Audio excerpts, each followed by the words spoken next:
하나님께서 오늘 우리에게 주시는 말씀은 시편 126편입니다. 시편 126편 1절부터 6절까지. 나에겐 꿈이 있습니다. 언젠간 이 나라가 모든 인간은 평등하게 태어났다는 것을 진실로 받아들이고 그 진정한 의미를 신조로 삼아 살아가게 되는 날이 오리라는 꿈입니다. 나에겐 꿈이 있습니다. 언젠가는 조지아의 붉은 언덕 위에 예전에 노예였던 부모의 자식과 그 노예의 주인이었던 부모의 자식이 한 식탁에 함께 둘러 앉은 날이 오리라는 꿈입니다. 나에게는 꿈이 있습니다. 나의 4명의 아이들이 피부색이 아니라 인격에 따라 평가받던 그런 나라에 살게 되는 날이 오리라는 꿈입니다.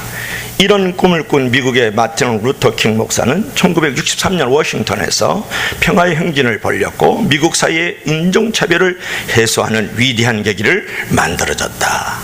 그리고 그의 꿈은 이루어졌다. 그런 부분이에요. 그런데 꿈에는 반쪽의 꿈이 있습니다. 그리고 완전한 꿈이 있다는 사실을 여러분 아십니까? 무언가 되기를 원하는 꿈, 무엇을 가지고 싶은 소망, 어떤 능력을 키우고 싶은 꿈, 이런 것들은 반쪽짜리 꿈이다. 그런 말을 해요. 완전한 꿈은 뭐냐 그러면 자신의 꿈을 통해서 자아실현의 가치를 실현하면서 다른 사람의 꿈도 이루어지도록 만들어주고 돕는 꿈이 완전한 꿈이다. 그런 부분이에요. 여러분 어떤 꿈을 꾸고 있습니까? 여러분 꿈을 꾸는 사람은 위대합니다. 살다 보면 누구나 절망적인 순간을 만나게 되고 깊은 인생의 어둠의 터널을 지나갈 때가 있죠. 그처럼 절망적인 현실을 극복하고 내일의 꿈 같은 복을 얻어 누리려면 어떻게 해야 될까요? 오늘 본문을 통해서 우리가 은혜를 나누는데 따라합시다. 감사하며 기뻐하라. 지금 예수님이 태어나기 전을 갖다가 주전이란 말이에요. 주전 538년에 바벨론이라는 큰 거대 제국을 이 고레스 왕이라는 사람이 무너뜨렸어요. 그리고 고레스 왕의 선포로 이스라엘 백성들이 바벨론 제국의 포로로 잡혀갔다가 70년 동안 거기서 종살이를 해요. 노예를 해요. 또 인간답지 않은 짐승과 같은 생활을 하게 되는데 그때 이 고레스 왕이 칙령을 내려서 포로 생활에서 이제 귀환할 수 있도록 만들어져요. 지금으로 말하면 이라크에서 이제 이스라엘로 이제 돌아오게 되는 거죠. 70년 만에 돌아오게 됐다. 우리나라도 1950년에 이제 전쟁이 일어났는데 이번에 문재인 씨가 그런 말을 했죠. 70년의 적대 관계를 청산하고 그런 것과 똑같은 거예요. 70년 만에 이제 돌아오게 돼요. 그때 그 백성들이 얼마나 기뻤을까요? 이스라엘 백성들이 말이죠. 본문 1절을 말씀을 보십시오. 여호와께서 시온의 포로를 돌려보내실 때에 우리는 꿈꾸는 것 같았도다. 여러분 시온의 포로를 돌려보내실 때에 우리는 꿈꾸는 것 같았도다. 그렇게 말씀을 하고 있어요. 기적적인 해방으로 그것도 이방인의 왕이 갑자기 칙령을 내려서 포로로 있던 우리들을 본국으로 이제 조국으로 이제 귀환을 해주었단 말이야. 이게 꿈이냐 이게 생시냐 정말 놀라운 일이 벌어지고 말았던 거죠. 그때 오늘 2절 3절을 볼 것 같으면 그들의 입에는 웃음이 가득하고 그의 혀에는 찬양이 찼고 지켜보던 이방인들도 하나님의 역사에 감탄을 했다 그래요. 자, 2절 하반절 보세요. 하나님께서 그들을 위해서 큰 일을 행하셨도다 라고 감탄을 했다라는 거예요. 또한 그들은 3절에 보니까 하나님의 행하신 큰 일에 깊이 감사하며 기뻐했다 그렇게 말씀을 했어요. 중요한 것은 그처럼 기뻐하고 감사하는 것도 중요하지만 더욱 중요한 태도가 하나 있어요. 그것은 무엇일까요? 그 감사한 마음을 계속적으로 유지하고 관리하고 지속시키는 것이에요. 불행한 사람들의 특징이 있는데 그것은 조금만 어려워도 이제까지 받았던 은혜와 감사를 다 잊어버린다는 거예요. 물론 슬픈 일은 빨리 잊어버릴 줄 알아야 되겠죠. 그러나 은혜 받은 일은 오래 기억하고 오래 감사하기를 주 이름으로 간절히 부탁합니다. 여러분 암이 걸렸다가 치유되면 나머지 삶은 사실은 보너스잖아요. 더 나아가서 지옥에 갈 사람이 구원받고 우리가 영원한 생명을 얻었다면 나머지 삶은 진짜 보너스가 아닐까요? 그러므로 범사에 감사하는 삶을 체질화시킬 수 있기를 주의 이름으로 간절히 축원합니다. 사랑의 렌즈를 끼고 보면 아름다운 면들을 우리가 볼 수 있잖아요. 불평한 것은 작게 보고 감사할 것은 크게 보십시오. 그처럼 감사할 것을 크게 보고 힘든 상황에서도 원망하지 말고 불평하지 말고 그때 더욱더 하나님의 은혜를 생각하면서 베푸신 그 은혜에 감사하고 찬양하며 나갈 수 있기를 바랍니다. 여러분 병에 걸렸든지 사업이 흔들리든지 무슨 어려운 일을 당했어도 이제까지 베풀어 주신 하나님의 은혜를 기억하고 감사해야 됩니다. 여러분 옆에 있는 신앙의 동료들, 여러분에게 세워주시는 신앙의 권위자들을 통해서 또 교회 안에 있지는 않지만 교회 바깥에 있는 여러분들의 가족들이라든지 친족들이라든지 또 세상 속에 있는 교제하는 사람들이 있지 않습니까? 그 은혜를 기억해야 돼요.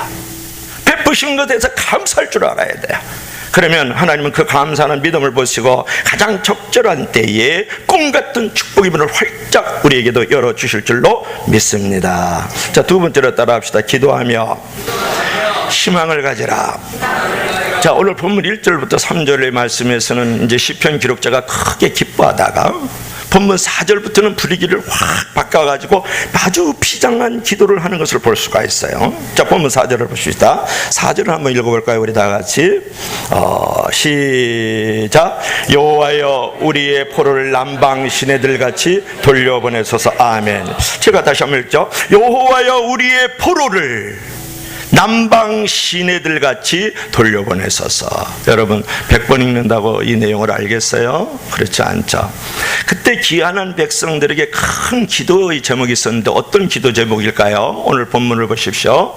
돌아와 보니까 예루살렘이 완전히 폐허가 됐어요. 성전들도 폐허가 되었고 여우들이 불탄 성전 위에 뛰어놀고 있다고요. 눈앞에 또 기다리는 것은 70년 만에 돌아보니까 추위와 굶주림 뿐이에요. 또한 아직도 바벨론에서 가족의 일부가 돌아오지 못한 이산 가족들이 많이 있었단 말이에요. 우리 조국처럼 말이죠. 게다가 믿음과 정체성의 회복을 위해서 성전 건축을 하려고 그러는데 그곳에 이미 이방인들이 살고 있었다고요. 그리고 이스라엘 백성들을 잡아가지고 바벨론 제국으로 포로로 끌고 가면서 자기 나라 백성을 거기다 심었던 거죠. 일본 놈들이 우리나라에 36년간 통치하면서 일본 식구들을 우리나라에다 심었던 것과 똑같은 위치가 된 거예요. 거기에 많은 이방인들이 들어와 살고 있었단 말이에요. 여러분 살다 보면 이제 그런 경우들도 우리들도 경험하지 않습니까? 기쁜 마음으로 귀환을 했는데 기쁨은 잠깐이고 고통스러운 현실이 눈앞에 닥쳐오는 것이죠. 여러분 살다 보면 그런 경험이 얼마나 많습니까? 예배를 잘 드리고 말씀을 통해서 은혜를 받으면 그때는 아멘 할렐루야 너무 기쁘죠. 그러나 다시 어려운 현실이 부딪히면 어떤 낙심이 찾아오면 어떤 절망이 찾아오면 그것이 바로 인생이다, 그것이 바로 이제 신앙이다라는 그런 고백을 할 줄 알아야 돼요. 우리가 늘 은혜를 받지만 늘 우리가 감사하는 일도 있지만 오늘 이스라엘 백성들이 70년 만에 귀했을 때 너무 은혜가 감사하고 너무 기뻤음에도 불구하고 오늘 닥쳐진 현실은 너무 참담하고 어둡고 괴로운 거예요. 여러분 마찬가지입니다. 어떨 때 은혜 받을 때는 아멘 하지요. 또 좋은 날들이 오게 되면 감사합니다 그렇게 고백을 하지만 오늘 이스라엘 백성들처럼 우리에게도 그런 현실이 찾아올 수 있다라는 거예요. 그런 낙심이 찾아올 수 있다라는 거예요. 절망이 있을 수 있다라는 거예요. 어둠이 있을 수 있다라는 거예요. 그런 무지한 자리에 머물 때가 있을 수 있다라는 거예요. 그게 바로 인생이에요. 그게 바로 신앙이에요. 여러분 처음에 가정을 가졌을 때 얼마나 행복했습니까? 여러분 처음 사업을 시작할 때 얼마나 행복했습니까? 여러분이 학교에 자녀가 진학을 했을 때 얼마나 행복했습니까? 여러분의 자녀들이 탄생했을 때 얼마나 행복했습니까? 여러분의 자녀들이 취직을 했을 때 얼마나 행복했습니까? 입에는 웃음이 가득하고 너무 기뻐서 꿈꾸는 자와 같았었잖아요. 그러나 그 가정도 그 사업도 그 직장도 그 학교도 그 자녀도 취직도 어려움이 찾아올 수 있다 그런 말이에요. 그처럼 여러분 무엇인가 좋은 일을 하려고 하는데 어떤 고난과 예배 시간에 왔다 갔다 하지 않기를 바랍니다. 무엇인가 좋은 일을 하려고 하는데 고난과 갈등의 골짜기를 만나면서 인생의 내리막길을 만날 때가 있다 그런 말이야. 여러분 그때 실망하지 마십시오. 내리막길의 낙차 에너지를 잘 이용하고 반동을 잘 이용하면 더 높게 올라갈 수가 있어요. 그렇죠? 여러분 물레방아가 이렇게 돌면 시골에는 지금도 물레방아가 있는 곳이 있던데 물의 낙차가 커질수록 물레방아가 더 빨리 돌아갈 수 있어요. 그죠? 미끄럼틀도 역시 마찬가지도 미끄럼틀도 높으면 자체가 더 크니까 스피드가 더 날 수 있죠. 우리 아들의 손자, 아들의 아들이서 이제 다니엘인데, 다니엘을 데리고 공원에 놀러 가요. 놀러 가면 그 앞에 바로 아파트 앞에가 공원이니까 미끄럼틀이 있습니까? 미끄럼틀이란다. 씻어 모른 척 하시기 바랍니다. 내가 다 알고 있어요. 근데 여러분이 아는가 물어보고, 이 시소가 있는데 여기에 제가 타면 이 녀석이 높이 올라가요. 쿵 하니까 깜짝 놀라갔어요. 무엇을 말할까요? 낙차의 에너지를 잘 이용하면 반동을 통해서 더 높게 올라갈 수 있다. 그러니까 우리가 어떤 시련이 있고 어떤 절망이 있고 어둠에 어떤 무게감이 있을 수가 있잖아요. 거기에 확 눌려 있을 때에 여러분이 가져야 될 자세가 있어. 희망을 잃지 말아라 그런 거예요. 믿음을 잃지 말아라 그런 말이에요. 기도를 잃지 말아라, 말씀을 잃지 말아라 그런 말이에요. 근데 오늘 본문 4절을 보세요. 남방이라는 단어가 나오는데, 이 남방은 북방 있고 남방 있고 북한 있고 남한 있고 그런 게 아니에요. 자 보세요. 여호와여 우리의 포로를 남방 시내들 같이 돌려보내소서 이렇게 말씀하고 있는데, 여기서 남방이라는 단어는 뭐냐면 히브리어로 네게브라는 말이에요. 네게브 사막 이런 말을 하잖아요. 광야를 말하니까 여기서 읽을 때에 여호와여 우리의 포로를, 우리가 포로가 됐는데, 그죠? 이제 광야와 같은 시내들을 만들어 주십시오 그런 말이에요. 그러니까 네게브, 남방이라는 말은 뭐라고요? 네게브라는 말로 광야라는 뜻을 말합니다. 그러니까 남방 시내들 이렇게 말했을 때는 광야에 철철철 흘러넘치는 시내와 강물을 말하는 거예요. 광야에, 사막에 말이죠. 어떤 의미를 여러분 생각할 수 있겠어요? 광야 시내는 건기에는 바짝 말려 있거든요. 이스라엘 성지순례 한번 갔다 올 필요 있겠죠. 근데 우기가 되면 그냥 갑자기 비가 쏟아지니까 금방 시내가 강물로 변하는 것을 볼 수가 있어요. 그 사실을 염두에 두고 이 시편 기자는 힘든 상황에서도 은혜의 단비를 주셔가지고 강물과 같은 축복이 넘치게 해달라고 기도하고 있는 것이죠. 그래서 우리가 광야 같은 우리의 삶 속에 시내를 만들어 달라는 거야. 광물을 만들어 달라는 강물을. 그래서 거기에 꽃이 피고 열매를 맺고 풍요로운 우리의 은혜의 삶을 만들어 달라고 이제 기도하고 있는 이 시인의 고백을 우리가 볼 수가 있죠. 여러분, 믿음이라는 것은 무엇일까요? 여러 가지로 정의를 내릴 수 있지만, 과거에 구원해 주신 하나님의 현재도 책임지시고 미래에도 최선의 길을 열어주실 것을 믿는 게 믿음이에요. 그러므로 시간이 지날수록 더 축복을 받을 것이라는 이런 믿음과 기대와 희망을 여러분 잊지 않기를 바랍니다. 지금은 메마른 것 같고 가망이 없어 보이지만 간절히 기도하면 그 메마른 땅에도 시내가 흐르고 강물이 흐르고, 그것이 뭐냐면 바다를 흐르게 하는 넘치는 역사가 우리 가운데도 일어날 수 있다라는 거예요. 그러므로 여러분이 힘들면 우리가 가져야 될 자세는 뭐냐면 꿈을 잃지 않는 것이에요. 그리고 소망을 견지하는 것이에요. 그리고 희망을 품고 내일을 내가 바라볼 수 있는 것이 바로 우리의 믿음의 자세죠.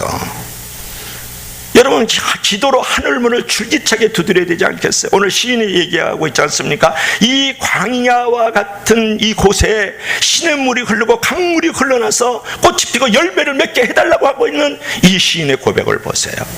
여러분 정말 기도하고 있습니까? 자녀가 잘 되기를 바라면서 기도하십시오. 하나님, 저희 자녀들이 남방 시내들 같이 돌려주소서 이렇게 기도할 줄 알아요. 사업이 잘 되기를 바라며 기도하십시오. 하나님, 저희의 사업을 남방 시내들 같이 돌려주소서 이렇게 기도할 줄 알아요. 성도와 교회가 잘 되기를 바라며 기도하십시오. 하나님, 저희 성도와 교회를 남방 시내들 같이 돌려주소서 이렇게 기도해요. 다 같이 아멘 합시다. 하나님이 왜 이런 어려움을 주실까 그랬을 때에 낙심케 하기 위함이 아니라 더 하나님을 의지하고 기도하기 위함이에요. 그러므로 여러분, 힘들어도 희망을 가지고 계속 기도하십시오. 그러면 조만간 꿈꾸는 것과 같은 축복의 때가 찾아올 것이라는 것을 믿으시기를 바라요. 자, 마지막으로 따라합시다. 눈물로 씨를 뿌려라.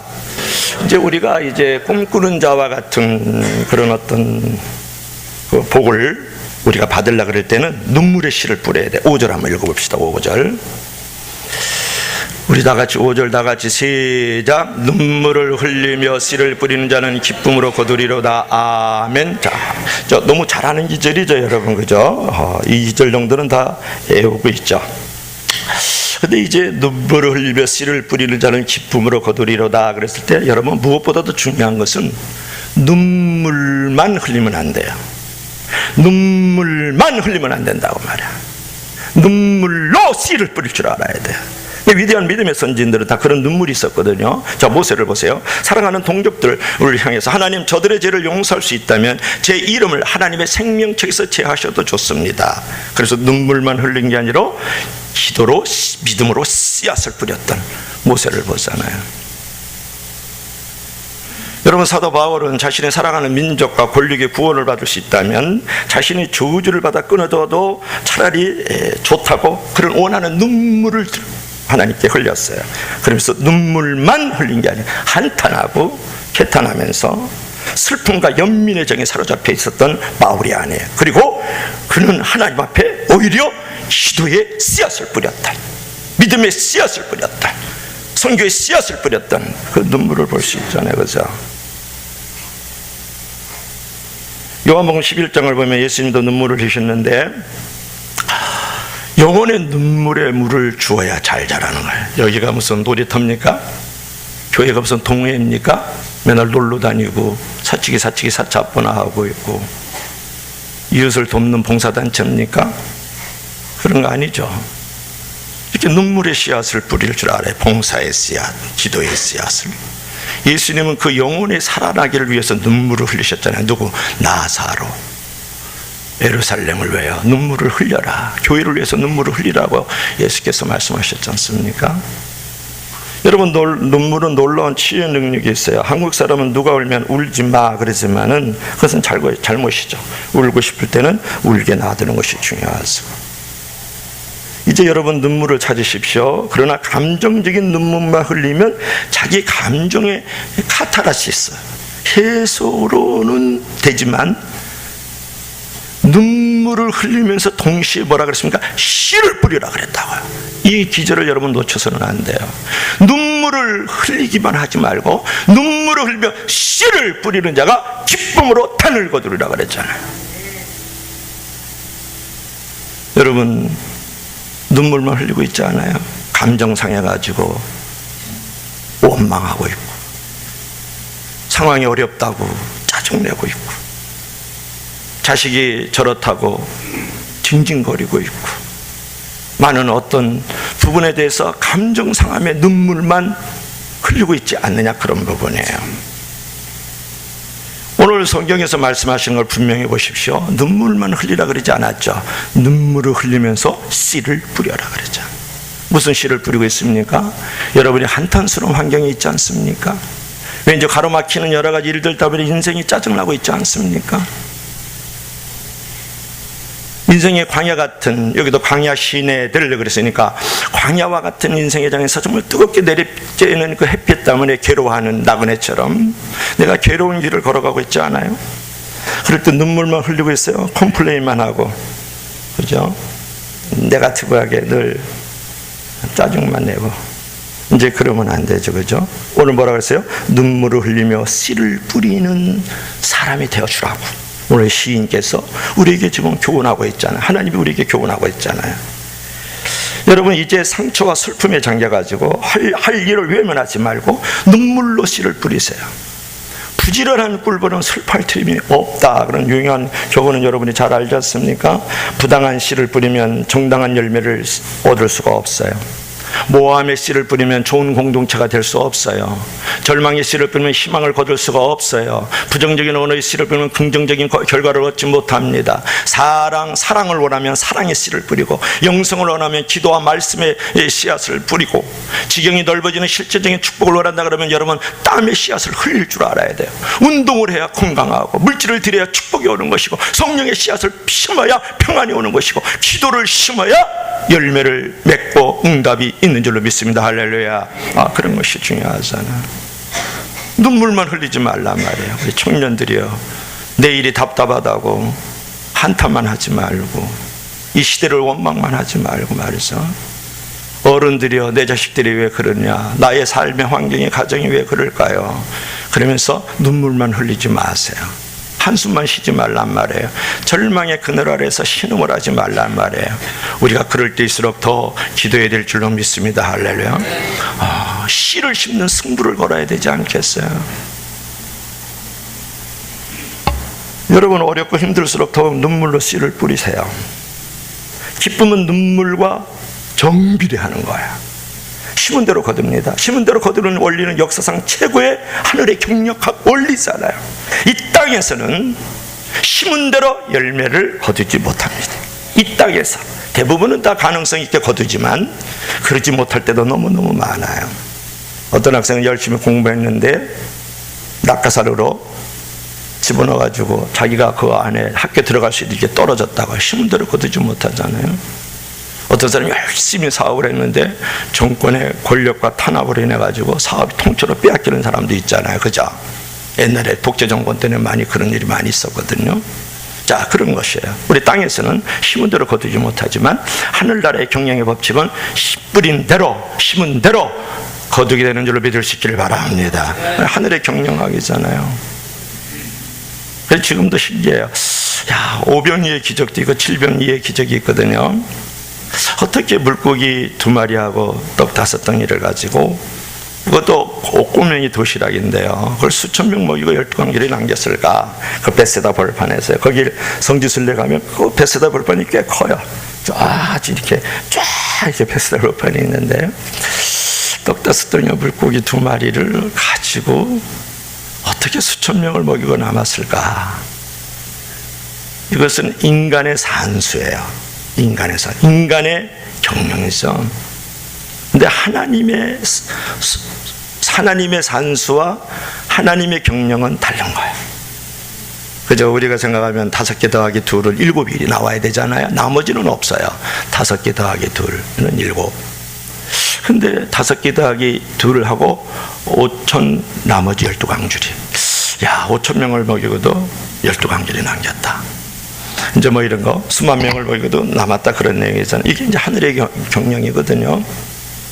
이것을 믿을 수 있기를 바랍니다. 그래서 어려워도 눈물을 씨를 뿌리면 반드시 기쁨으로 추수할 날이 꿈같이 올 거야. 우리 1절에서 계속 얘기했잖아요. 우리는 꿈꾸는 것 같았도다, 그렇게 말씀하고 있죠. 그런데 마지막으로 우리가 이제 교훈을 받아야 될 것은 뭐냐 하면, 따라합시다. 참고 기다리라. 자, 큰 목소리로 참고 기다리라. 여러분, 이제 눈물을 흘리며 씨를 뿌린다는 말은 뭐냐면, 눈물만 흘리지 말고 감정적으로만 살지 말고 좀 신앙적으로 살아라, 그렇게 얘기를 하고 있는 부분이거든요, 사실은. 근데 여기서 또 얘기하는 것은 뭐냐면, 눈물을 흘리며 씨를 뿌린다. 여러분, 눈물이 이렇게 툭툭 이렇게 떨어져, 눈물을 흘리면서 씨를 뿌리고 있다. 뭘 말하는 거예요?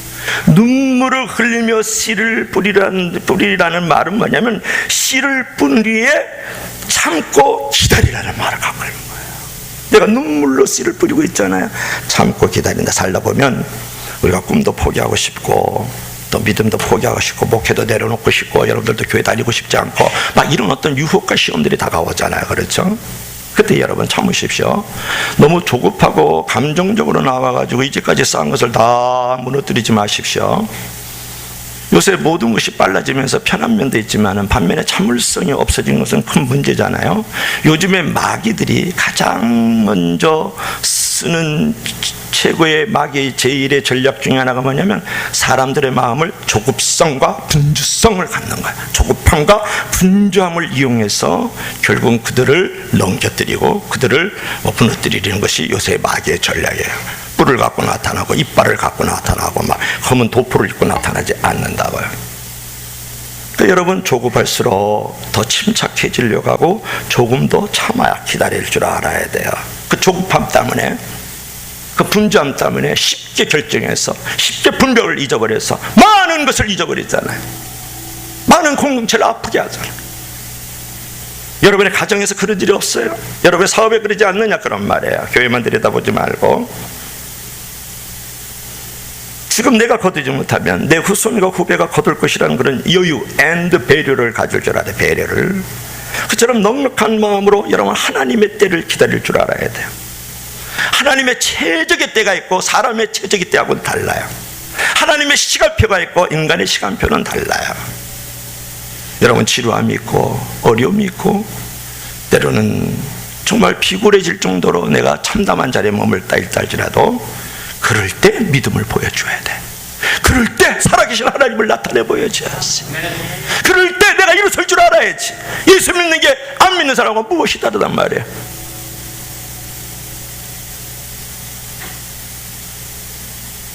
어려움에 주저앉지 않길 바라요.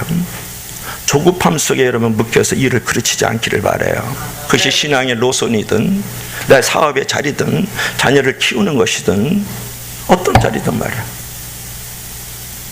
신앙생활이 뭡니까? 요즘에 신앙생활에 대해서 너무 많은 고민을 해요. 그런 책을 많이 이렇게 접해보면서 고민을 참 많이 하고 있어요. 신앙생활이 무엇일까?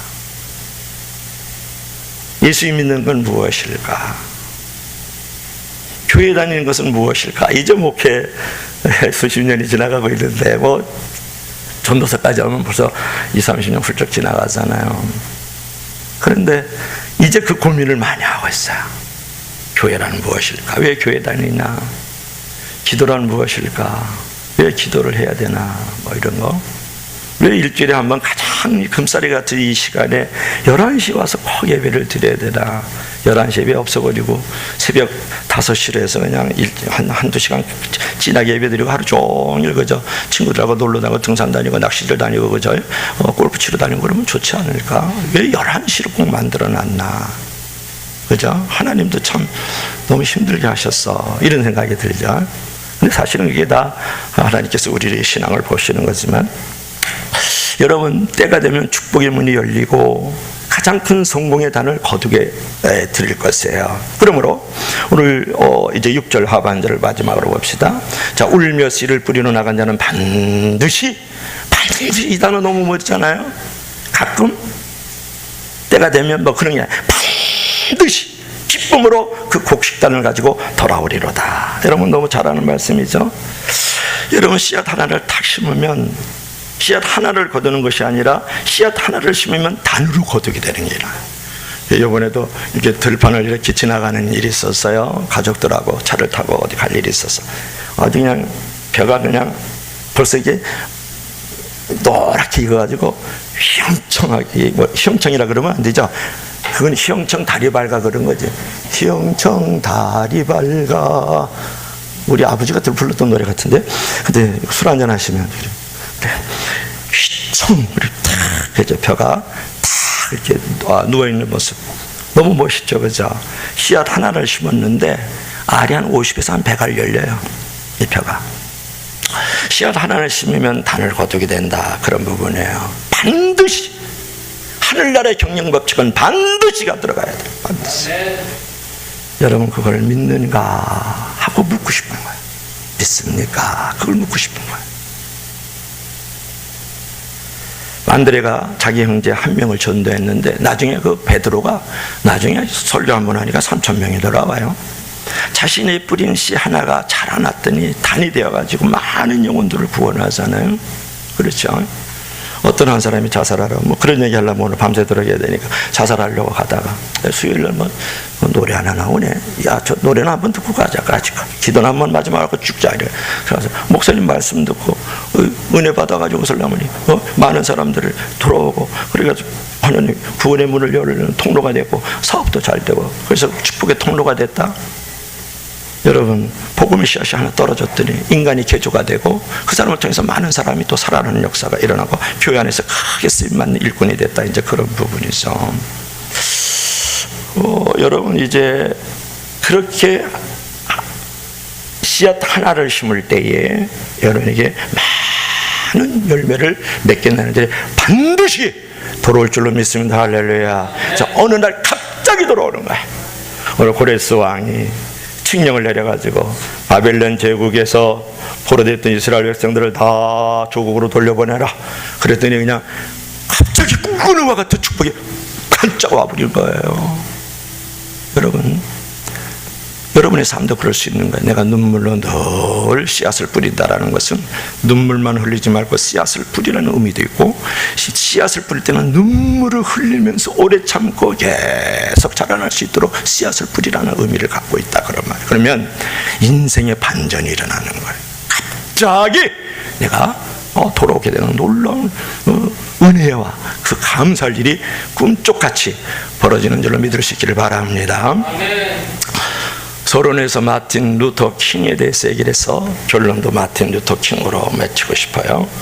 마틴 루터 킹의 날은 미국의 이제 국경일이에요. 그러니까 마틴 루터 킹이 1월 3일이 생일이에요. 1월 3일이 생일인가 그래요. 제가 1월 7일. 그런데 개인의 생일을 국경일로 정한 것은 미국에서는 딱 두 사람인데, 하나는 누굴까요? 조지 워싱턴 대통령하고 마틴 루터 킹 목사예요. 원래는 킹 목사가 마틴 루터가 아니었었어요. 근데 내가 마틴 루터를 너무 사랑하다 보니까 이름을 바꿔서 마틴 루터 킹이 된 거야. 그 정도는 알아들었어요. 그만큼 이제 미국이 킹 목사의 그 역사적 의미를 중요하게 본 거예요. 그래서 킹 목사를 미국 흑인 인권 운동의 영도자 정도로 여러분 평가해서는 안 됩니다. 그는 흑인만을 생각한 것이 아니라 백인을 위시한 모든 사람의 인권과 복지를 생각했어요. 인정을 초월한 모든 사람이 협조하고 서로 존중하는 평등한 사랑의 공동체를 꿈꾸었던 것이죠. 그러기에 그에게 노벨 평화상이 주어졌죠. 어느 날 갑자기 꿈 같은 날이 온 것이죠. 근데 킹 목사가 가장 고통스러운 시절에 내 마음이 어떻게 변화됐는가는 제목으로 크리스천 센츄리지의 이제 기구한 글을 읽어드리면서 마치려고 하는데요. 나는 지난 몇 년 동안에 편안한 날을 별로 갖지 못했다.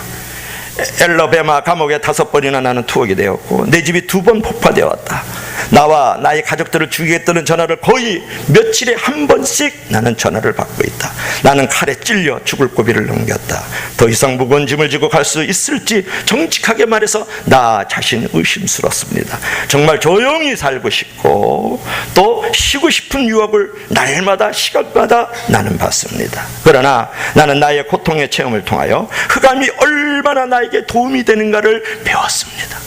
주님을 믿을 때 고통은 오히려 창조적인 능력으로 변한다는 것을 여러 번 체험을 했습니다. 나의 개인적인 불행은 나 자신을 변화시키면서 다른 사람들을 고쳐줄 수 있는 기회가 되곤 했습니다. 바울이 자랑스럽게 이런 말을 했죠. 나는 내 몸에 예수 그리스도의 흔적을 지닌다 라고 말한 것을 나는 실감 있게 이해하고 나는 정말 믿습니다. 마틴 루터 킹 목사의 그 위대함은 그가 인류 복지를 향한 꿈의 사람이었기 때문에 그렇다. 그는 불가능한 현실 속에서도 꿈을 가졌고 부조리와 불의와 폭력 속에서도 꿈을 잃지 않았다 그런 말이에요. 그는 바위에 결연 던지기와 같은 상황에서도 결코 절망하지 않고 빈손으로 약한 사람들을 데리고 전진하였던 것을 우리가 발견할 수가 있어. 여러분, 꿈이라는 것은 그것이 고상하고 남을 위한 것일수록 행복의 에너지가 되고 인생의 에너지가 되지 않습니까? 가난한 사람이란 돈이 없는 것이 아니라 꿈이 없는 사람이다. 마틴 루터 킹의 꿈은 이루어졌죠. 흑인과 백인이 함께 뛰노는 세상을 만들었다는 거예요. 비록 그는 39살에 백인의 총에 맞아 죽어갔지만 말했습니다. 저와 여러분들도 감사와 기쁨으로 또한 희망의 끈을 놓지 아니함으로 눈물의 씨앗을 정말 심고 오래 참음으로써 꿈같은 축복이 저와 여러분의 삶에 이루어지길 주 이름으로 간절히 축원합니다. 그런 가정과 교회와 세상을 만들어가기를 주 이름으로 간절히 축복합니다.